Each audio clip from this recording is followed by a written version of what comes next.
Olá, alunos e alunas, estudantes de Química! Sejam todos muito bem-vindos a mais uma videoaula com seu professor de Química, Heber Barbosa. Neste momento, estamos dando continuidade ao estudo das propriedades periódicas dos elementos químicos e, especificamente, iremos estudar a terceira propriedade periódica. Iremos aqui debater o estudo do caráter ametálico, ou, podemos dizer assim, o estudo da eletronegatividade. Bem, estudantes de Química, antes de estudarmos a eletronegatividade, faz-se necessário rever o que vem a ser realmente o raio atômico. Bem, o raio atômico, utilizando uma linguagem simplificada, pode ser entendido como sendo a distância do centro do núcleo do átomo até a sua última camada eletrônica. Raio atômico é a distância do centro do núcleo até o final da eletrosfera. E o conhecimento do raio atômico é fundamental para que você compreenda o tema de hoje, o estudo da eletronegatividade. Sendo assim, vamos reforçar a nossa revisão acerca de raio atômico. Então, observe, na tabela periódica, o raio atômico aumenta de intensidade da direita para a esquerda, ou seja, os átomos mais para a esquerda apresentam maior raio atômico, os átomos mais embaixo na tabela periódica são aqueles que têm maior raio atômico. Então não esqueça, na horizontal, para elementos do mesmo período, quanto mais para a esquerda está o elemento, maior é o seu raio atômico. E dentro do mesmo grupo, quanto mais para baixo está o elemento químico, maior será o seu raio atômico. Na tabela periódica, o raio atômico ele diminui de baixo para cima e da esquerda para a direita, sim, ok? Porque quanto mais para cima, nós temos uma menor quantidade de camadas eletrônicas. E se a quantidade de camadas eletrônicas é menor, então o raio atômico vai diminuindo. Professor, e por que quando nós lemos a tabela periódica para a direita, o raio atômico vai diminuindo? Ora, isso é simples, aluno. Os elementos que estão no mesmo período da tabela têm a mesma quantidade de camadas eletrônicas. Só que os elementos que se encontram aqui no lado direito da tabela periódica, eles têm uma maior quantidade de prótons no núcleo. Então, uma grande quantidade de prótons no núcleo irá atrair, puxar com mais intensidade as camadas eletrônicas para perto do núcleo, reduzindo assim o raio atômico. Então, não esqueça que os átomos mais para cima na tabela e os átomos mais para a direita são aqueles que têm o menor raio atômico. E reforço com você, essa compreensão será fundamental para você entender plenamente uma das mais importantes propriedades periódicas, a eletronegatividade. Agora sim, estudantes, estamos prontos para entrarmos no estudo da eletronegatividade. E vejamos aqui, logo abaixo, a definição de eletronegatividade. Vamos lá? Eletronegatividade é a propriedade que mede a tendência do átomo ganhar elétrons. Em algumas literaturas que eu tive acesso, a eletronegatividade é entendida como a medida da avidez do átomo pelo elétron. Como assim avidez, professor? Ávido por, ou seja, tendência em ter, em puxar para si, avidez. Então, a eletronegatividade é a propriedade que mede a tendência do átomo ganhar elétron, mede o quanto o átomo é ávido por elétron. Sendo assim, nós vamos utilizar exemplos para analisarmos essa propriedade eletronegatividade. Então, eu trago para você aqui dois átomos. Observe que um deles tem um grande raio atômico, o outro tem um pequeno raio atômico. Inclusive, eu procurei posicionar esses átomos de maneira idêntica àquela que você encontra na tabela periódica, porque os átomos que estão mais para a direita, na tabela periódica, eles têm raio atômico menor. Os átomos mais para a esquerda, na tabela periódica, eles têm um raio atômico maior. Então vamos lá. A proposta é a seguinte: qual dos dois átomos ametálicos abaixo vem a ganhar elétron com maior facilidade? Ou seja, dentre esses dois átomos, qual deles é o mais eletronegativo? Essa é a nossa questão. Então observe, como eu estava já conversando com vocês, esse átomo aqui do canto esquerdo, ele tem uma maior distância do núcleo até o elétron mais afastado, até a camada de valência, e você sabe que o núcleo positivo está sempre atraindo o elétron que tem carga negativa. Todavia, se a distância do núcleo para o elétron é uma grande distância, então nós temos uma menor atração do núcleo pelo elétron. Nesse outro átomo aqui do canto direito de sua tela, você nota claramente que a distância do núcleo para o elétron é uma menor distância. E quanto menor a distância entre as cargas, maior é a atração entre essas cargas.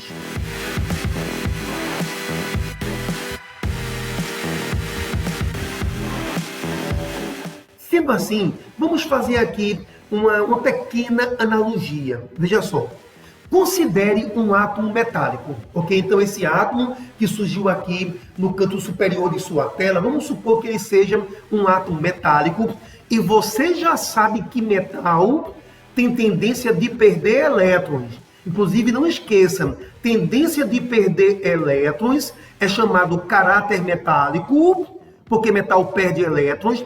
Tendência de perder elétron também é chamado eletropositividade. Então vamos lá. Esse átomo tem tendência de perder elétrons. Ótimo. A minha pergunta é a seguinte: e desses dois átomos que estão desenhados aqui embaixo, eles são ametais, tá legal? Dentre esses dois átomos, qual deles será que tem maior facilidade de absorver esse elétron que será liberado pelo átomo metálico? Bem, para responder essa pergunta, observe o fenômeno que irá acontecer agora. O elétron foi liberado, então o elétron não foi absorvido por esse átomo grandão, ele foi absorvido pelo átomo menor. Poxa, que imagem interessante. Peraí, vamos ver essa animação mais uma vez, minha gente. Vamos lá. Então, o átomo metálico perderá elétron. Será que esse átomo que tem um grande raio vai conseguir absorver esse elétron? Vamos ver aqui, então. Eita, não absorveu o elétron e ele foi puxado para o átomo que tem menor raio atômico. Você observou essa animação dizendo para você que o átomo que tem menor raio atômico tem maior facilidade de absorver o elétron? Ora, isso acontece porque quem tem menor raio atômico, então os elétrons ficam mais próximos do núcleo. Então é mais fácil para o elétron ser puxado para o átomo. Façamos então algumas conclusões com relação a isso que foi comentado agora. Átomos com maiores raios atômicos são menos eletronegativos. Como quem diz que átomos com grandes raios atômicos têm menor tendência de ganhar elétrons. Isso é fácil de entender, porque se o raio atômico é grande, então a camada de valência fica muito longe do núcleo. Então fica difícil para esse núcleo puxar os elétrons. Agora, átomos com menores raios atômicos são mais eletronegativos. Isso mesmo, átomos com menores raios têm maior tendência de puxar elétrons para si. E é fácil entender isso, porque se a camada de valência está muito próxima do núcleo, então é mais fácil para esse núcleo puxar o elétron para si. Átomos com menores raios atômicos, eles são mais eletronegativos. Ora, a eletronegatividade na tabela periódica, vejamos aqui.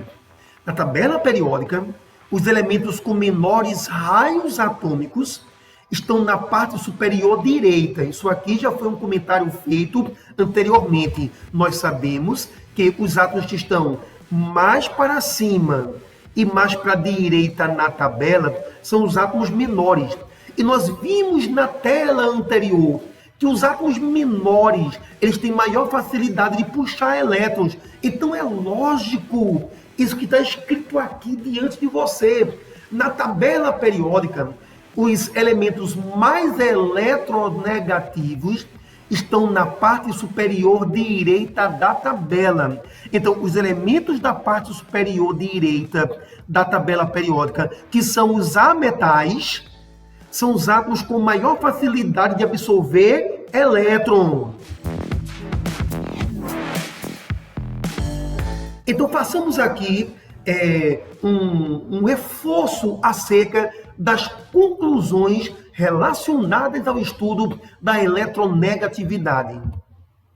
Conforme nós vimos, os átomos que estão mais para a direita, apresentarão maior eletronegatividade e os átomos mais para cima também apresentarão a maior eletronegatividade. Aqui você encontra o flúor marcado como o elemento químico mais eletronegativo que existe. Ô professor, mas os átomos que estão mais para a direita não são os gases nobres? Sim, aluno. Só que os gases nobres, eles são estáveis. Como assim estáveis? Não sofrem modificações. Pelo menos de forma natural, gases nobres não sofrem modificações em sua eletrosfera. Ou seja, gases nobres são eletronicamente estáveis. A eletrosfera dos gases nobres não é modificada. Gás nobre não tem tendência natural de puxar elétrons. Então, excluindo aqui os gases nobres, observe que o elemento químico mais para cima e para a direita é o elemento flúor. Por isso que ele é o elemento mais eletronegativo. Aqui eu estou reforçando com você aquilo que já foi comentado, ok? Os gases nobres não apresentam eletronegatividade porque eles são estáveis. Inclusive, o termo estáveis está associado à existência de 8 elétrons na camada de valência. Gente, não esqueçam, na tabela periódica, a eletronegatividade aumenta de baixo para cima, minha gente. Mais para cima, mais eletronegativo. E, minha gente, quanto mais para a direita está o elemento, mais eletronegativo é aquele elemento. Ele tem maior tendência de puxar elétrons para si.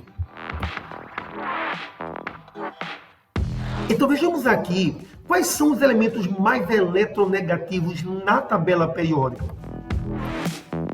De cara, estamos aqui excluindo os gases nobres, ok? Porque você já sabe que gases nobres eles são elementos estáveis, não tem tendência de perder elétrons, por isso que a eletropositividade não foi estudada para gases nobres. E aqui estamos comentando que os gases nobres não têm tendência de puxar elétrons para si, então a eletronegatividade não será estudada para os gases nobres. Então, quais são os elementos mais eletronegativos na tabela periódica? Nós temos aqui o elemento flúor como sendo o elemento mais eletronegativo da tabela. Em seguida, nós temos o elemento oxigênio, o segundo elemento mais eletronegativo na tabela periódica. E nós temos aqui o nitrogênio como sendo o terceiro elemento mais eletronegativo da tabela periódica. É fundamental que você entenda, aluno, que esse estudo aqui, por si só, ele isoladamente, até que não tem tanta importância assim não. Agora, esse estudo relacionado a outros temas da química, esse estudo sim será de grande relevância. Estudos como polaridade das ligações químicas. Ligações químicas podem ser polares ou apolares. Moléculas podem ser polares ou apolares. Mas, professor, o que é polaridade? É um tema que veremos logo em breve. Mas aquele tema, polaridade das ligações químicas, polaridade das moléculas, depende desse conhecimento sobre eletronegatividade e depende do seu conhecimento acerca dos 3 elementos mais eletronegativos. Outra coisa, aluno, você sabia que moléculas sofrem atrações? Atrações intermoleculares. As atrações intermoleculares dependem da eletronegatividade. Você talvez já tenha escutado falar alguma vez que as moléculas de água se atraem por uma força chamada pontes de hidrogênio, ou, em linguagem atual, ligações de hidrogênio. As moléculas de água se atraem. E essa atração entre moléculas de água depende da eletronegatividade dos elementos químicos. Por isso que esse vídeo aqui tem grande importância, porque a eletronegatividade explica muitos fenômenos que observamos na natureza. Bem, então façamos agora um resumo acerca das 3 mais importantes propriedades periódicas. Nós temos aqui raio atômico, eletropositividade e eletronegatividade, fechando o círculo das 3 principais propriedades periódicas. Ora, nós sabemos que o raio atômico ele é mais intenso quanto mais para a esquerda e para baixo está o elemento químico. Quanto mais para a esquerda e para baixo, maior é o raio atômico. Mais distante a camada de valência está do núcleo. Então é por isso mesmo que a eletropositividade também aumenta de intensidade da direita para a esquerda e de cima para baixo.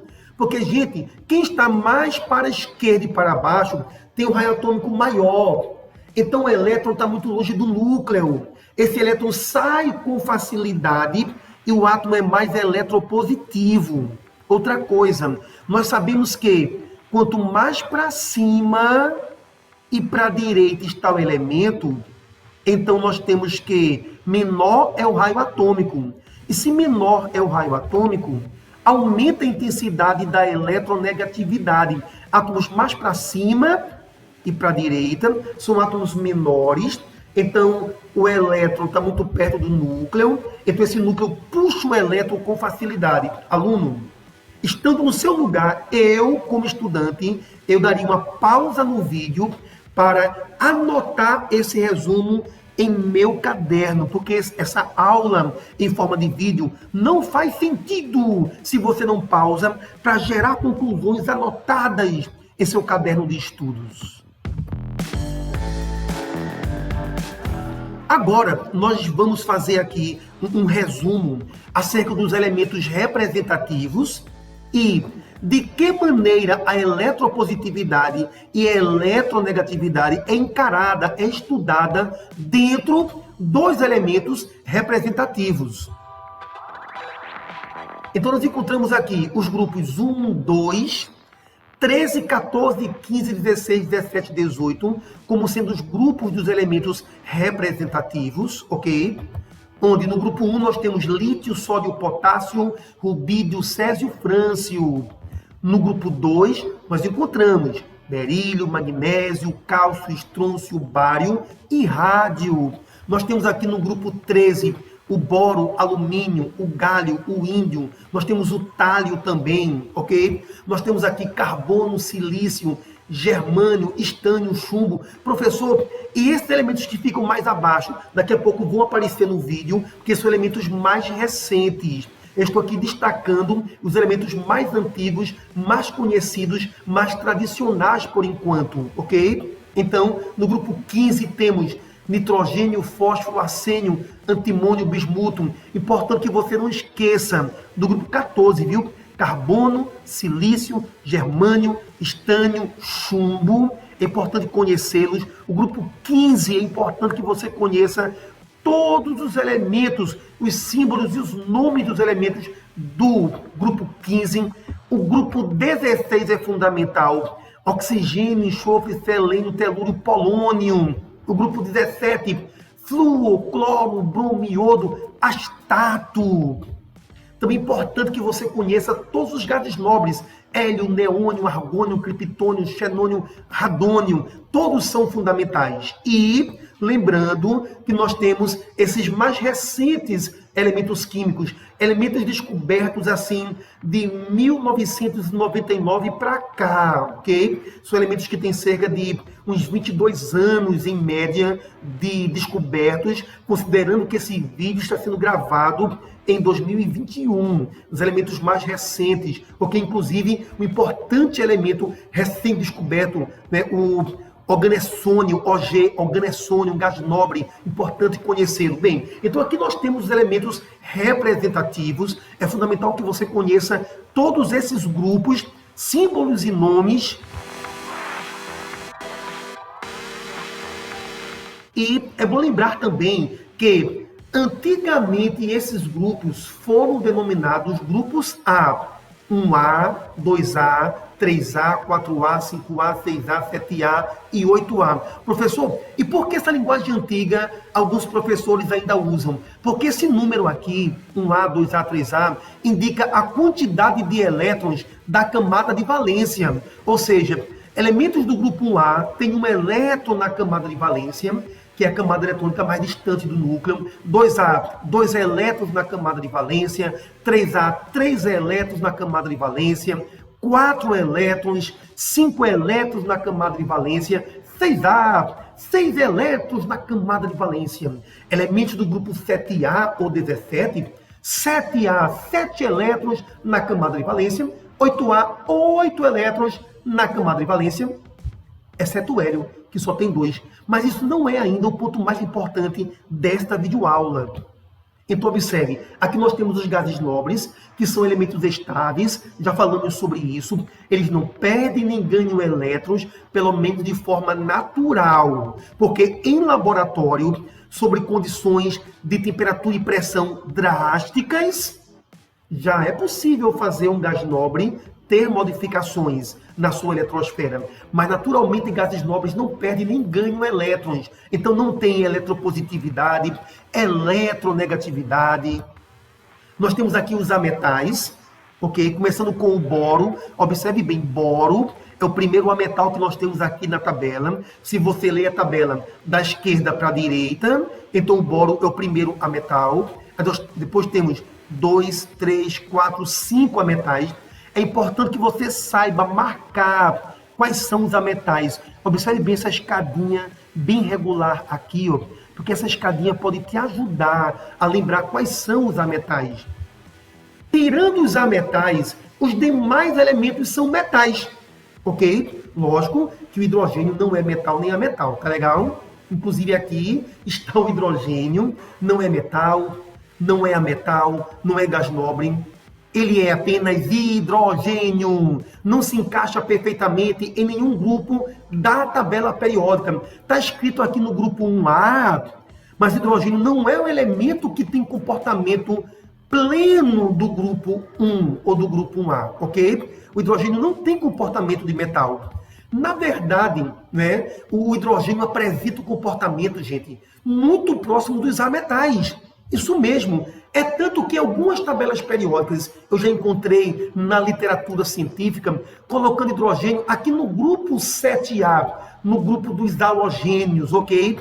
Mas o hidrogênio também não tem propriedades totalmente idênticas aos halogênios. Por isso, gente, que na verdade o hidrogênio é melhor representado assim, em nenhum grupo. Porque o hidrogênio, ele é hidrogênio, é algo isolado, é algo atípico, hidrogênio. Tá legal? Agora, é fundamental também que você saiba que os ametais são eletronegativos. A metal tem tendência de ganhar elétrons. Isso é importante. Metais são muito eletropositivos, ok? Os metais têm baixa eletronegatividade, metais têm baixa tendência de ganhar elétrons, ou seja, metais têm alta tendência de perder os seus elétrons, ok? Então, quando o metal ele perde elétrons, ele forma cátion, né? Forma um íon positivo. E quando o metal ganha elétrons, ele forma ânion, ele forma um íon de carga negativa. Tudo são informações importantes nessa aula em forma de vídeo. Sendo assim, estudantes, chegamos ao final de mais uma aula em forma de vídeo com seu professor de Química, Heber Barbosa. Lembrando que essa playlist sobre as propriedades periódicas, ela prossegue. E no quarto vídeo dessa playlist, iremos estudar a propriedade energia de ionização ou potencial de ionização. E eu espero encontrar todos vocês em nossa próxima videoaula, alunos e alunas, estudantes de Química.